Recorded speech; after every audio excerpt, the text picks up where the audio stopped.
Movie की शुरुआत में हमें रिच और हेली नाम के दो कॉलेज स्टूडेंट दिखाए जाते हैं जो वेस्ट वर्जीनिया के जंगल में रॉक क्लाइंबिंग कर रहे हैं। रिच हेली से पहले चट्टान पर चढ़ जाता है, लेकिन हेली अभी भी चढ़ने की कोशिश कर रही होती है। फिर हेली रिच को अपनी मदद करने के लिए कहने लगी, लेकिन तभी हेली का पैर फिसल जाता है और वो नीचे गिरने लगती है। लेकिन हेली अभी भी रस्सी से बंधी हुई थी, इसलिए वो बच जाती है और दोबारा से ऊपर चढ़ना शुरू कर देती है। हेली रिच से मदद मांगती है, पर वो देखती है कि रिच उसकी बात का कोई भी जवाब नहीं दे रहा। उसी वक्त रिच आकर एकदम से पत्थर के किनारे पर गिर जाता है। ये देखकर हेली को काफी अजीब लगता है। हेली रिच को बुलाने की कोशिश करती है, पर तभी हेली के ऊपर खून की कुछ बूंदें आकर गिरती हैं, जिन्हें देखकर हेली बहुत ही ज्यादा डर गई। तभी ऊपर से कोई रिच की बॉडी को चट्टान से नीचे फेंक देता है। ये देखकर हेली और भी ज्यादा डर जाती है। उसी वक्त कोई हेली को भी ऊपर खींचने लगता है, पर वक्त रहते हेली अपनी रस्सी काट देती है, जिस वजह से वो भी नीचे गिर जाती है। नीचे गिरते ही हेली देखती है कि रिच की मौत हो गई है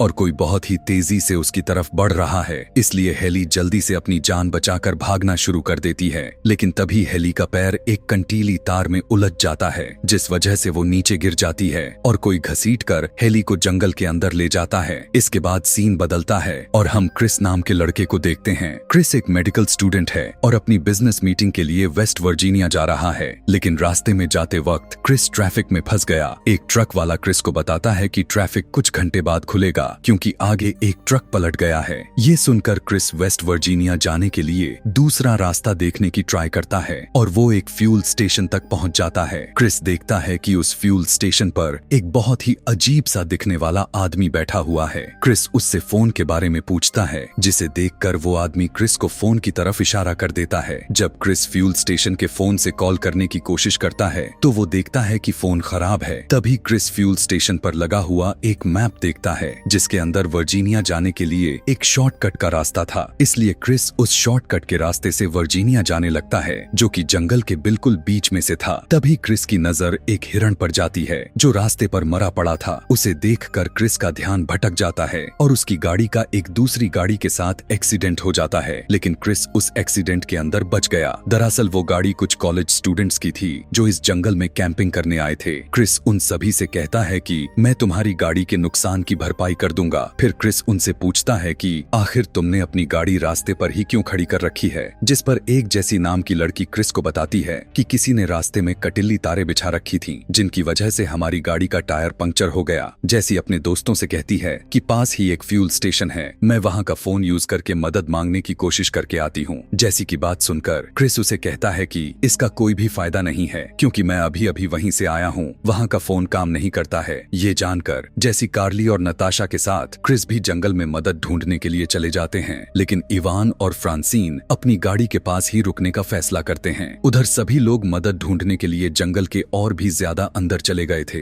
रास्ते में उन्हें एक मरा हुआ जानवर मिलता है। अब क्योंकि क्रिस एक मेडिकल स्टूडेंट है, वो सभी से कहता है कि ये एक मरा हुआ नेवला है। दूसरी तरफ फ्रांसीन क्रिस की गाड़ी की जांच पड़ताल कर रही थी। तभी वो देखती है कि इवान वहाँ पर नहीं है। जैसे ही फ्रांसीन इवान को ढूंढने के लिए जाती है, उसे जंगल में इवान का जूता मिलता है। जैसे ही फ्रांसीन थोड़ा और आगे गई तो उसे आगे एक कान मिलता है, जो किसी और का नहीं बल्कि इवान का ही था। उस कान को जमीन पर देखकर फ्रांसीन बहुत ही ज्यादा डर जाती है और तभी कोई पीछे से आकर फ्रांसीन को कंटीली तारों से जकड़ लेता है, जिससे फ्रांसीन भी वहीं पर मारी जाती है। इस सीन के साथ ही हमें ये तो पता चल जाता है कि इस जंगल में कुछ तो है जो यहाँ पर आए सभी लोगों की जान के पीछे पड़ गया है। लेकिन बाकी के लोग अभी भी जंगल में मदद ढूंढने की कोशिश कर रहे हैं और उन्हें कुछ भी पता नहीं है कि उनके पीछे क्या चल रहा है। वो सभी चलते चलते एक कैबिन तक पहुंच जाते हैं। वो देखते हैं कि केविन के बाहर बहुत सारी गाड़ियां खड़ी हुई हैं, जिन्हें देखकर ऐसा लग रहा था कि उन्हें काफी वक्त से चलाया नहीं गया है। फिर सभी कैबिन के अंदर चले जाते हैं और कैबिन में फोन ढूंढने लगते हैं, लेकिन उन्हें वहाँ पर कहीं पर भी फोन नहीं मिलता है। साथ ही वो देखते हैं कि कैबिन की हालत बहुत ही ज्यादा खराब है और देखने में ऐसा लग रहा है जैसे किसी ने बहुत सालों से कैबिन की सफाई नहीं की है। इसके बाद नताशा कैबिन का वॉशरूम यूज करने के लिए चली जाती है।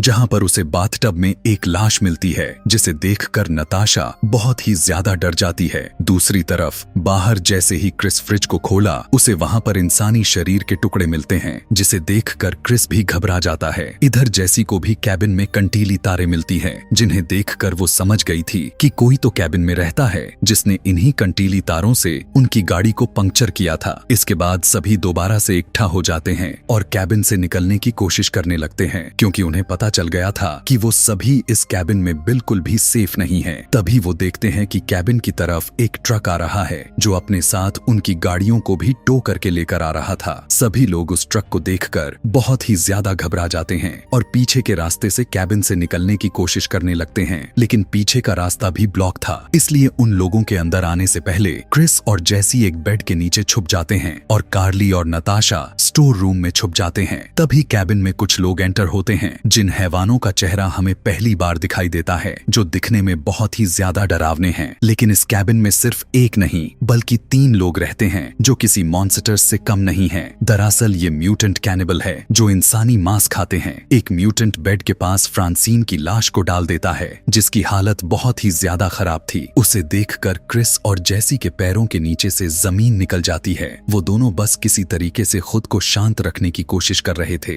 तभी एक म्यूटेंट फ्रांसीन की लाश को एक टेबल पर रखता है और उसे बहुत ही बेरहमी से एक आरी से काटना शुरू कर देता है। ये देखकर नताशा बहुत ही ज्यादा डर गई। वो चिल्लाने ही वाली थी कि तभी कार्ली उसके चेहरे पर हाथ रख लेता है। कुछ वक्त बाद तीनों म्यूटेंट फ्रांसीन के पैर को खाकर सो जाते हैं। मौका देखकर क्रिस और जैसी बिना शोर किए बेड के नीचे से बाहर निकल जाते हैं। दूसरी तरफ से धीरे धीरे कार्ली और नताशा भी उनके पास आ गए। वो सभी मिलकर कैबिन से बाहर निकल ही रहे थे कि तभी उनमें से एक म्यूटेंट उठ जाता है और क्रिस और बाकी के लोगों को देख लेता है। वो सभी म्यूटेंट से डरकर जल्दी से अपनी जान बचाने के लिए जंगल में भाग गए और म्यूटेंट भी अपना ट्रक लेकर उनके पीछे पड़ जाते हैं। उधर क्रिस और सभी लोग एक ऐसी जगह पर आ गए जहां पर बहुत सारी गाड़ियां खड़ी हुई थीं। तभी क्रिस देखता है कि उनकी तरफ म्यूटेंट का ट्रक आ रहा है। उसे देखकर सभी कार के पीछे छुप जाते हैं। क्रिस को वहां पर खड़ी किसी भी कार की चाबी नहीं मिलती, इसलिए क्रिस प्लान बनाता है कि मैं उन म्यूटेंट का ध्यान भटकाता हूँ, हम उनके ही ट्रक को लेकर यहाँ से निकल जाएंगे। फिर क्रिस म्यूटेंट को अपनी तरफ आवाज लगाने लगता है और जंगल में भागना शुरू कर देता है। म्यूटेंट भी तेजी से क्रिस का पीछा करना शुरू कर देते हैं और उसी वक्त एक म्यूटेंट क्रिस की तरफ गोली चला देता है, जो उसके पैर में जाकर लगती है और क्रिस नीचे गिर जाता है। ये देखकर फ्रांसीन क्रिस की मदद करने के लिए म्यूटेंट को अपनी तरफ आवाज लगाकर जंगल में भाग जाता है। इसलिए सभी म्यूटेंट क्रिस को छोड़कर फ्रांसीन के पीछे भागना शुरू कर देते हैं। मौका देखकर जैसी और नताशा क्रिस के पास आती है और उसे उठाकर ट्रक के पास ले आते हैं। जैसे ही जैसी ने दरवाजा खोला, उसी वक्त ट्रक में से इवान की लाश निकलती है, जिसे देखकर नताशा बहुत ही ज्यादा घबरा जाती है। फिर वो सभी ट्रक में बैठ जाते हैं और जंगल से जाने से पहले फ्रांसीन को ढूंढना शुरू कर देते हैं। कुछ वक्त ढूंढने के बाद उन्हें फ्रांसीन मिल जाता है, जो म्यूटेंट से बचकर उनकी तरफ आ रहा था। पर तभी एक म्यूटेंट उस पर काफी सारे तीर चला देता है, जिस वजह से फ्रांसीन की वहीं पर मौत हो जाती है। फ्रांसीन को मारने के बाद म्यूटेंट ट्रक पर हमला कर देता है, जिसे देखकर जैसी दोबारा से ट्रक को भगा लेती है और सभी ट्रक लेकर उन म्यूटेंट से काफी ज्यादा दूर निकल जाते हैं। लेकिन तभी उनका ट्रक कीचड़ में फंस जाता है। जैसी उसे निकालने की कोशिश करती है, लेकिन इसका कोई भी फायदा नहीं था, क्योंकि ट्रक कीचड़ के काफी ज्यादा अंदर तक फंस चुका था। इसलिए तीनों ट्रक से नीचे उतर जाते हैं और पैदल ही आगे बढ़ना शुरू कर देते हैं। इस वक्त नताशा जीने की बिल्कुल उम्मीद छोड़ चुकी थी। जैसी उसे आगे बढ़ने की हिम्मत देती है और तीनों तेजी से आगे बढ़ना शुरू कर देते हैं। तीनों को चलते हुए शाम हो जाती है। क्रिस भी काफी ज्यादा थक गया था, इसलिए वो एक जगह पर थोड़ा आराम करने के लिए रुक गए। तभी नताशा की नजर एक वॉच टावर पर जाती है। उसे देखकर तीनों के मन में नई उम्मीद जाग जाती है और तीनों जल्दी से सीढ़ी से होते हुए वॉच टावर के अंदर चले जाते हैं। अंदर जाते ही जैसी को एक फर्स्ट एड किट मिलती है, जिससे वो क्रिस के घाव पर पट्टी कर देती है। तभी नताशा को एक रेडियो मिलता है। जैसी उस रेडियो से मदद बुलाने की कोशिश करती है, लेकिन सामने से कोई भी उनकी बात का जवाब नहीं देता है, जिस वजह से सभी बहुत ही ज्यादा निराश हो गए। उसी वक्त क्रिस देखता है कि वॉच टावर के नीचे वही तीनों म्यूटेंट आ गए हैं, लेकिन वो वॉच टावर पर ज्यादा ध्यान नहीं देते हैं, जिसे देखकर लग रहा था कि वो तीनों बिना घोर किए वहां से निकल जाएंगे। पर तभी रेडियो में बीप होने लगती है, जिसकी आवाज नीचे खड़े म्यूटेंट सुन लेते हैं। दरअसल रेडियो से कोई उनसे कांटेक्ट करने की कोशिश कर रहा था। कार्ली भी रेडियो से अपने लिए मदद बुला लेती है, पर तब तक म्यूटेंट भी ऊपर आने लगते हैं।